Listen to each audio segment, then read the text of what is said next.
অনেক প্রতীক্ষার পর অবশেষে বাংলাদেশে নতুন টাকা বাজারে ছাড়া হলো।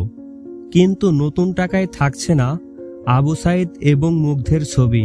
কি আছে এই নতুন টাকার ডিজাইনে, দেখতেই বা কেমন?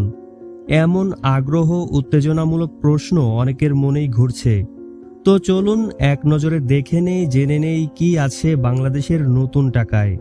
প্রথম ধাপে ছাড়া হচ্ছে 20, 50, 100 টাকার নোটগুলো এবং পরবর্তী ধাপে ছাড়া হবে 200, 500, 1000 টাকার নোটগুলো।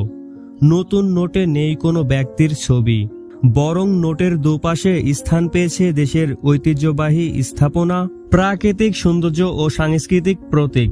সব নোটেই থাকছে সদ্য দায়িত্বপ্রাপ্ত গভর্নর আহসান হাবিব মনসুরের স্বাক্ষর।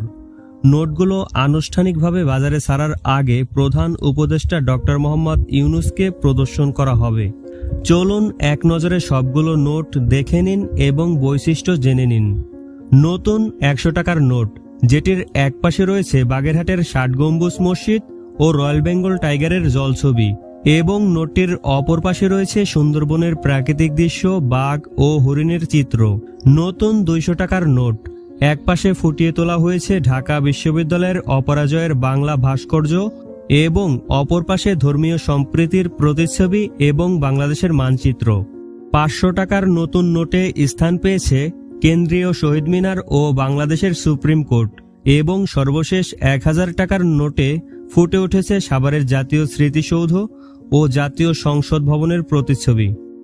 তো প্রিয় ভিউয়ার্স, অনেকের মনেই প্রশ্ন, বর্তমানে আমরা যে টাকা ব্যবহার করছি এই টাকার ভবিষ্যৎ কি?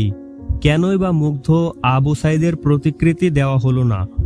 তো এই প্রশ্নের উত্তর নিয়ে দেখা হচ্ছে আপনাদের সাথে নতুন ভিডিওতে।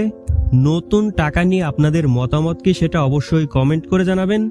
ভিডিওটি ভালো লাগলে অনুগ্রহ করে শেয়ার করুন এবং পরবর্তী ভিডিও পেতে চ্যানেলটিকে সাবস্ক্রাইব করে রাখুন।